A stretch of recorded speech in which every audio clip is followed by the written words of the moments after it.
Good morning friends. आज हमें पढ़ना है एक्सरसाइज का जो सवाल नंबर है 61वें सवाल को पढ़ने से पहले मैं आपको कुछ बातें समझाने वाला हूँ, ज़रा आप ध्यान से सुनना। अगर यहाँ पे लिखा है 1 भाग बराबर 10 रुपये, कितने रुपए? 10 रुपये। और हमसे सवाल पूछा गया कि भाई 2 भाग की वैल्यू बताओ, 5 भाग की वैल्यू बताओ, 7 भाग की वैल्यू बताओ, 8 भाग की वैल्यू बताओ। अब आप ध्यान से सुनना, अगर हमारे पास में 1 भाग की वैल्यू है, हम जितने में गुणा कर देंगे उतने ही भाग की वैल्यू आ जाएगी। जैसे 1 भाग बराबर 10 रुपये है, मुझे 2 भाग की वैल्यू निकालनी है, तो 10 की 2 में गुणा करो, 10 दूनी 20 आ जाएगा। जब 1 भाग बराबर 10, 5 भाग बराबर कितना? 10 पंजे 50। जब 1 भाग बराबर 10, 7 भाग बराबर कितना? 10 सते 70। जब 1 भाग बराबर 10, 8 भाग बराबर कितना? 10 अट्ठे 80। एक कंडीशन। दूसरी कंडीशन, अगर हमसे कहता कि भाई 3 भाग बराबर तो 300 रुपये है, हमें 8 भाग की वैल्यू बता दो, 9 भाग की वैल्यू बता दो, 5 भाग की वैल्यू बता दो, 2 भाग की वैल्यू बता दो। तो आप लोग ज़रा ध्यान से सुनना, हमें सबसे पहले 1 भाग की ही वैल्यू निकालनी है। अब 1 भाग की वैल्यू कैसे आएगी? जब 3 भाग बराबर 300, 1 भाग बराबर, ये जो 3 है ना, ये बटे में जाएगा, 300 बटे 3 काट दो तो 1 भाग बराबर कितना आ जाएगा? 100 रुपये। 1 भाग बराबर कितना? 100 रुपये। अब 1 भाग की वैल्यू निकाल के आप जहाँ पे भी गुणा कर देंगे उतने ही भाग की वैल्यू आ जाएगी। आप मुझे बताओ 1 भाग बराबर कितना? 100। जब 1 भाग बराबर 100, 8 भाग बराबर कितना? 800। बस गुणा कर दो, 1 भाग की वैल्यू निकाल लो और जहाँ पे भी गुणा करेंगे उतने ही भाग की वैल्यू आपके पास आ जाएगी। जब 1 भाग बराबर 100, 9 भाग बराबर कितना? 900। जब 1 भाग बराबर 100, 5 भाग बराबर कितना? 500। 2 भाग बराबर कितना? 200। यहाँ तक कोई दिक्कत किसी बच्चे को? सवाल नंबर 61 को देखते हैं ज़रा। इसमें लिखा ए की आय का 5% बी की आय के 15% के बराबर है तथा बी की आय का 10% सी की आय के 20% के बराबर है। यदि सी की आय 2000 रुपये हो तो ए बी सी की कुल आय कितनी होगी? अब आप ध्यान से सुनो, सवाल नंबर 61।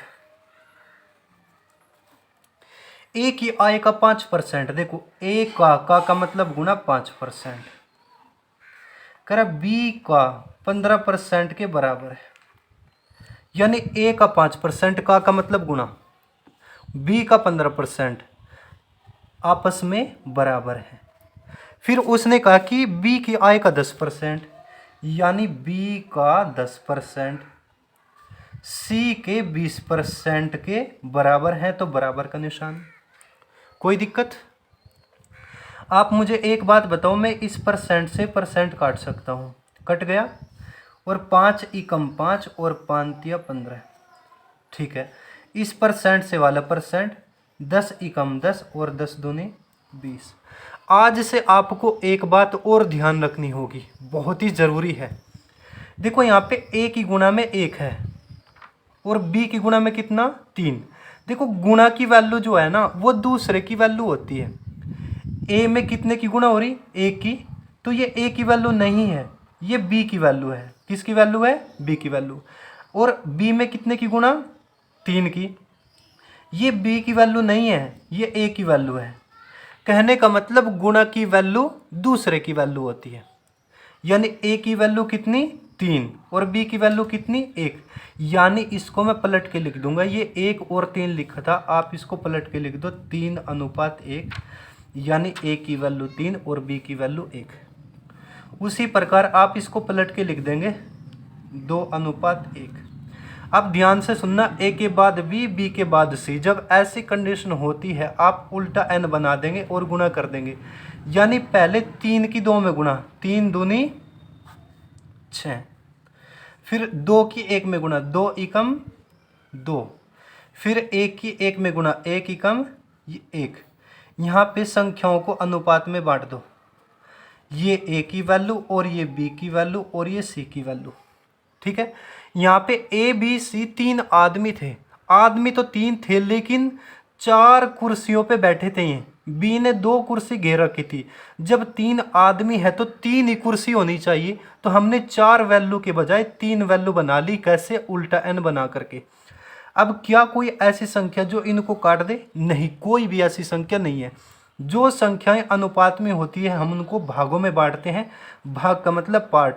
ए की वैल्यू 6 भाग और बी की वैल्यू 2 भाग और सी की वैल्यू 1 भाग।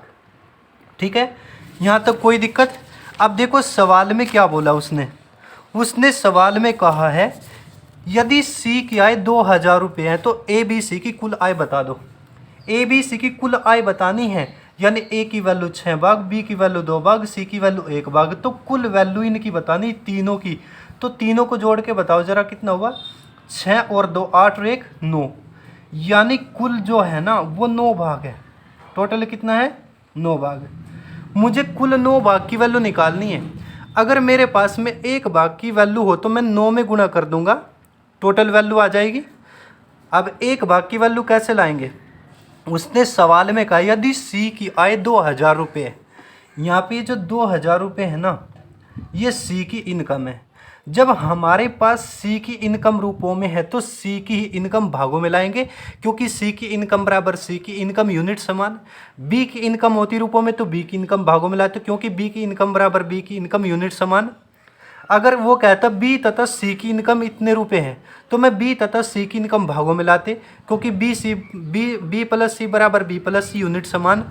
अंतर होता, अगर कहता ए तथा सी का अंतर इतने रुपये है तो मैं ए तथा सी का अंतर भागों में लाता, क्योंकि ए माइनस सी बराबर ए माइनस सी यूनिट समान। दोस्तों एक बार फिर से समझो। उसने कहा है सवाल में सी की इनकम 2000 रुपये है, तो सी की इनकम है 2000 के ऊपर सी लिख दो। अब सवाल में जाओ, सी की वैल्यू कितने भाग है? 1 भाग है। अगर मैं सी की इनकम भागों में देखूँ 1 भाग, रूपों में इतना, सी की इनकम बराबर सी की इनकम यूनिट समान। अब मुझे तो एक ही भाग की वैल्यू लानी, यही 1 भाग की वैल्यू है। मुझे तो एक ही भाग की वैल्यू निकालनी है बस। किसी वजह से यहाँ पे 2 भाग बराबर 2000 होता तो मैं 1 भाग बराबर 2000 बटे 2 यानी 1 भाग बराबर 1000 निकाल लेता। ठीक है, 1 भाग बराबर कितना? 2000 रुपये। जब 1 भाग बराबर 2000, 9 भाग बराबर कितना? 2000 की 9 में गुणा कर देंगे, 9 दूनी 18000। यही आपका आंसर होगा। दोस्तों अनुपात समानुपात का क्वेश्चन है, बात परसेंट की थी इस वजह से परसेंटेज में भी रख दिया। हालांकि अनुपात समानुपात में मैं बहुत सारी बातें आपको बताऊंगा, वहाँ पे आपका सारा क्लियर हो जाएगा। कोई दिक्कत ना माने, अगर यहाँ पे डाउट है तो परसेंटेज में डाउट रहेगा तो अनुपात समानुपात में खुद क्लियर हो जाएंगे। सवाल नंबर 62 की बात करूँ। सवाल नंबर 62 को पढ़ता हूँ। एक परीक्षा में कुल परीक्षार्थियों के 65% उत्तीर्ण हुए। यदि 420 परीक्षार्थी अनुत्तीर्ण रहे तो कुल कितने विद्यार्थी थे? अब ध्यान से देखो, यदि 420 विद्यार्थी जो है ना, यानी परीक्षार्थी कह दो, विद्यार्थी कह दो, अनुत्तीर्ण हुए। अनुत्तीर्ण का मतलब फेल। जब हमारे पास फेल है डिजिट में तो फेल ही लाने पड़ेंगे परसेंट में। भाई जब हमारे पास फेल है गिनती में तो फेल ही लाने पड़ेंगे परसेंट में। ठीक है दोस्तों, यहाँ पे ध्यान से देखो, 65% तो पास हुए। जब प्रत्येक वस्तु अपने आप में 100% होती है तो टोटल विद्यार्थी भी अपने आप में 100 ही % होंगे। 100% में से 65% तो पास हुए। भाई 100% में से 65% तो पास हो गए, तो यहाँ पे बचे कितने? 35% ही तो बचे, यही तो फेल है। भाई जब 420 विद्यार्थी फेल हुए, जब हमारे पास फेल है गिनती में तो फेल ही लाने पड़ेंगे परसेंट में। अब 100% थे, 100% में से 65% तो पास हो गए। घटा के देखो जरा कितने बचे? 35। अब मैं आराम से कह सकता हूँ कि विद्यार्थी जो है ना, परसेंट में तो इतने फेल, गिनती में इतने फेल, फेल बराबर फेल यूनिट समान। हमें निकालना है टोटल विद्यार्थी यानी 100% की वैल्यू। जब 35% बराबर 420 तो 100% बराबर कितना? 420 बटे 35 गुणा 100। 420 बटे 35 और गुणा 100। अब इसको काट देंगे आप लोग, 7 छंग 42 और 7 पंजे 35। 5 से काट दूंगा, 5 से कटेगा 12 बार, 5 एकम 5, 5 दूनी 10। आप 12 की 100 में गुणा कर दो, कितना आ जाएगा 1200। ये टोटल विद्यार्थी है, यही आपका आंसर हो जाएगा। यहाँ तक कोई दिक्कत किसी को? एक बार मैं फिर से रिपीट कर देता हूँ। उसने कहा 420 विद्यार्थी फेल हुए। जब हमारे पास फेल है गिनती में तो फेल ही लाने पड़ेंगे परसेंट में। जब प्रत्येक वस्तु अपने आप में 100% होती है तो टोटल विद्यार्थी भी अपने आप में 100 ही परसेंट होंगे। 100% में से 65% तो फेल हो गए, बचे कितने 35। ये 35%, 100% में से 65% तो पास हुए, ये घटा दो, बचे कितने 35%, यानी 35% फेल। फेल बराबर फेल, यूनिट समान। उसने कहा टोटल बता दो, यानी 100% की वैल्यू। आप 100 की वैल्यू निकाल लीजिएगा जी। सवाल नंबर आपका 63 यहाँ पे लिखा है 720 रुपये की आय का 65% राम द्वारा खर्च किए जाने पर वह कितनी बचत करता है। अब ध्यान से सुनना, ये जो उसने कहा 720 रुपये तो टोटल इनकम है, कर इस टोटल में से 65% तो खर्चा हो गया, उसकी बचत बतानी है। बच्चों मैंने आपसे बताया था अगर मैं कुल इनकम में से खर्च घटा दूं तो बचत आ जाएगी। तो एक बात बताओ, 100% इनकम थी, 100% में से 65% तो खर्चा हो गया, बची कितनी 35%, यानी 35% ही तो है ना बचत। यानी टोटल इनकम का 35% मुझे बताना है। 720 रुपये का बस 35%, 35% का मतलब 35/100 आपको बताना है, ठीक है। यानी ये टोटल इनकम है, बस इसमें से 35% निकाल लो एक तरफ, इसका 35/100। अगर किसी बच्चे को डाउट हो रहा है तो दोबारा से सुन लो। अब यहाँ पे ये टोटल इनकम थी। जब हमारे पास कुल इनकम होती है, हम उसमें से 35% निकालना चाहते हैं तो गुणा, यानी इसमें से इसका 35/100 निकाल लीजिएगा, ठीक है। अगर आप कहो कि सर आपने यूनिट समान क्यों नहीं करी, 35% बराबर 720 क्यों नहीं रखा, लो ध्यान से देखो, ये 720 तो ये तो टोटल इनकम थी। अगर आप यहाँ पे कहो कि 35% बराबर इसको रखो तो मैं आपसे कह दूंगा बच्चों ये 35% जो है ना ये तो बचत है, बचत बराबर आय नहीं हो सकती। दूसरी कंडीशन, अगर आप यहाँ पे 65% रखोगे, लो यहाँ पे आप 65% रखना चाहते हैं, यहाँ पे 720 रखना चाहते हैं, मैं कहूँगा ये तो टोटल इनकम है और ये खर्च है, तो खर्च बराबर इनकम भी नहीं हो सकती। तो इस वजह से जब हमारे पास टोटल इनकम होती है, हम इसमें से कुछ निकालना चाहते हैं, भाई इसका बस 35% निकालना चाहते हैं, यही हमारी बचत है। यानी टोटल का मतलब गुना 35/100, ठीक है। 0 से 0 काट दो, देखो 5 सत्ते 35 और 5 दूनी 10, 2 से काट दूंगा, 2 तिया 6 और 2 छिक 12, 36 की 7 में गुणा करेंगे, 7 छंग 42 का 2 का से लगे 4, 7 21 और 4 कितना 25, 252 रुपये, यही आपकी बचत है और यही आपका आंसर है। सवाल नंबर 64 को मैं पढ़ता हूँ। दो संख्याएं तीसरी संख्या से क्रमशः 20% तथा 50% अधिक है, इन संख्याओं का अनुपात कितना है। ध्यान से सुनो बच्चों, मान लो कोई तीसरी संख्या थी, जब प्रत्येक वस्तु अपने आप में 100% होती है तो तीसरी संख्या भी अपने आप में 100% होगी। जो पहले वाली है ना, पहले वाली इससे कितनी ज़्यादा है, 20% ज़्यादा है। कह रहा है जो पहले वाली है ना 20% अधिक है, यानी 100 से 20 ज़्यादा है पहले वाली, तो हो जाएगी 120%। और जो दूसरी वाली है वो 50% अधिक है, यानी इससे 50% अधिक, यानी दूसरे वाली हो जाएगी 150%। यहाँ तक कोई दिक्कत? मान लो भाई कोई तीसरी संख्या थी, वो अपने आप में 100% थी। तीसरी संख्या से हम तुलना कर रहे हैं, जो पहले वाली है ना इससे 20% ज़्यादा 120, तीसरे वाले इससे 50 ज़्यादा ये 150%। उसने कहा पहली तथा दूसरी का अनुपात बता दो। इस परसेंट से परसेंट गया, इस 0 से 0 गई, 3 चौक 12 और 3 पंजे 15, अनुपात कितना आ जाएगा 4:5। यही आपका आंसर हो जाएगा। सवाल नंबर 65 को पढ़ता हूँ। एक संख्या में 10% की वृद्धि करने के बाद इसमें 10% की कमी कर दी जाए तो वह संख्या अपरिवर्तित रहती है या 1% घट जाती है या 1% बढ़ जाती है या इनमें से कोई नहीं। ध्यान से सुनो, 10% की वृद्धि 10% की कमी, उतने ही परसेंट की वृद्धि उतने ही परसेंट की कमी। तो आप जीरो को भूल जाओ, एक परसेंट की कमी हो जाएगी, यानी 1% घट जाएगी, यही आपका उत्तर होगा। यानी जब कमी और वृद्धि वाले सवाल होते हैं तो बच्चों आप या तो ओरल भी निकाल सकते हैं या फिर हर सवाल को आप ऐसे निकालेंगे। मान लो कोई वस्तु थी 100% थी, उसने कह दिया कि शुरू में 10% की वृद्धि करेंगे। वृद्धि तो 100% में जुड़ेगी, 10% की वृद्धि, इसका 110% यानी 1.1। फिर 10% की कमी यानी 90%, 90/100 लिख दो या 0.9 लिख दो। अब इसको कैलकुलेट करके देखो, 1.10, 1.10, 11 नम 99%।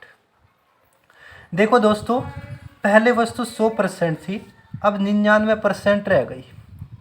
आप मुझे बताओ, 100% थी, 99% रह गई, वृद्धि हुई या कमी? कमी हुई है। कितने परसेंट की? 1% की। यही आपका आंसर हो जाएगा।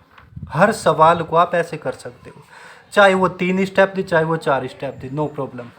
सवाल नंबर 66 की मैं बात कर लेता हूँ। सवाल नंबर 66 की।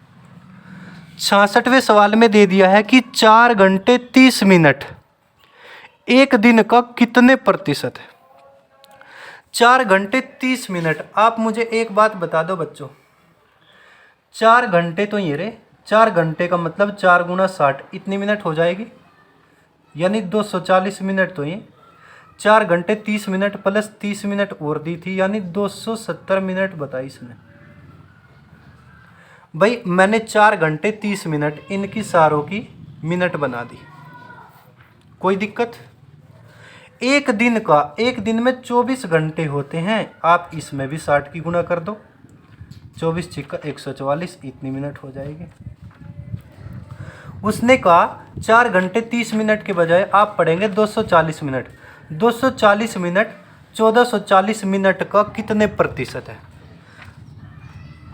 यानी 270 मिनट 1440 का, जिसके भी साथ का या सी जुड़ेगा वही संख्या आधार बनेगी, यानी 1440 बनेगा आधार। ऊपर लिखेंगे आप 270, कितना परसेंट है तो गुना 100 कर देंगे हम। कोई दिक्कत? आप एक काम करो, 1 0 से 1 0 काट दो, काटियो 9 से 9 तिया 27, 9 से कट रहा है क्या? 9 एकम 9 और 9 छिक 54। ठीक है, 4 से जाएगा 25 बार और 4 से जाएगा 4 बार, 25 तिया 75/4%। ठीक है, 4 से काट दो भाई, 4 एकम 4, 3 बचा हुआ 35, 4 अठे 32 और 3/4, इतने परसेंट आपका आंसर आ जाएगा। एक तरीका तो ये है दोस्तों, या तो आप सबको मिनट बना लो, आपको यूनिट समान करनी है, या तो सारों को उसको भी मिनट बनाओ और इसको भी मिनट बनाओ, या फिर दूसरा तरीका घंटों में बदल लो। 4 घंटे 30 मिनट यानी ये 4.5 घंटे हुए। एक दिन का तो आधार तो एक दिन बनना है, एक दिन का मतलब 24 घंटे, यानी 4.5 घंटे 24 घंटे का, जिसके भी साथ का से जुड़ेगा वही संख्या आधार बनेगी। तो आधार 24 बन गया। कितना परसेंट है? परसेंट में बदलने के लिए 100 से गुणा। दोस्तों 1 0 से 1 दशमलव कटेगी, ठीक है, 3 एकम 3, 3 पंजे 15 और 3 अठे 24, 2 से काट दो 5 बार और 2 से काट दो 4 बार, 15 पंजे 75, 75/4%, या फिर आपको 18 से 3/4%, यही आपका आंसर होगा। या तो आप घंटों में बदलो, या आप मिनट में बदल लो, या आप सेकंड में बदल लो। आपको सिर्फ और सिर्फ यूनिट समान करनी है दोस्तों।